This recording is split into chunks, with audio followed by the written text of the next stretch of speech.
Réunissez le peuple, tenez une assemblée sainte, unissez-vous dans la prière et la dévotion.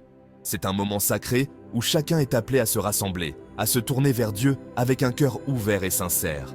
Rassemblez les anciens, réunissez petits-enfants et nourrissons, que chaque génération soit présente, des plus jeunes aux plus âgés, car tous sont invités à participer à ce temps de réflexion et de renouveau spirituel. Aujourd'hui commence un temps de grâce pour l'Église, un temps de conversion, de retour, un moment pour examiner nos vies et chercher à nous rapprocher de Dieu. C'est une période de pénitence et de purification, où nous sommes appelés à renouveler notre foi et notre engagement. C'est maintenant le jour du salut, nous dit saint Paul. Ne manquons pas le rendez-vous que Dieu nous donne. Écoutons les paroles de sagesse et de guidance, et laissons-les transformer nos cœurs et nos esprits.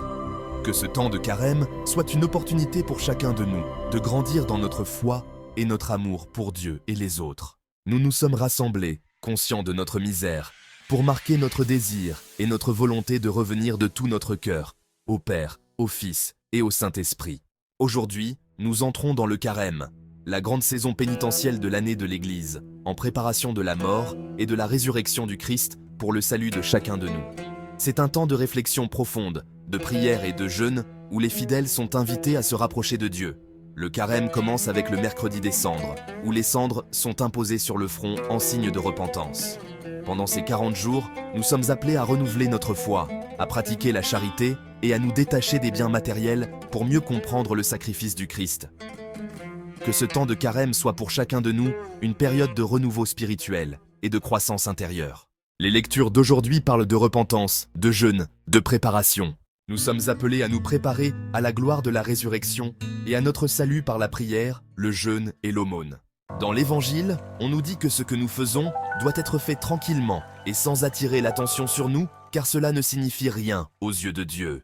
Tout au long du carême, de nombreuses personnes renoncent à diverses choses, telles que le chocolat ou le sucre, etc. Mais ce qu'on nous demande de renoncer dans les lectures a un impact beaucoup plus important, non seulement sur nous-mêmes, mais sur les autres, car on nous demande de renoncer au péché et l'hypocrisie. Renoncer au péché signifie abandonner les actions et pensées qui nous éloignent de la voie de la vertu et de la moralité. Cela demande un effort conscient et une volonté de changer nos habitudes. De même, l'hypocrisie, qui consiste à prétendre être ce que nous ne sommes pas, doit être éradiquée de nos vies. En renonçant à ces comportements, nous pouvons non seulement améliorer notre propre vie spirituelle, mais aussi influencer positivement ceux qui nous entourent, créant ainsi une communauté plus honnête et vertueuse. Prenant résolument le chemin de la conversion, nous laissant travailler par la parole de Dieu, disponible pour la prière, le jeûne, le partage. Allons dans la paix du Christ. Que Dieu nous donne la victoire, qu'il nous bénisse, le Père, le Fils et le Saint-Esprit. Amen.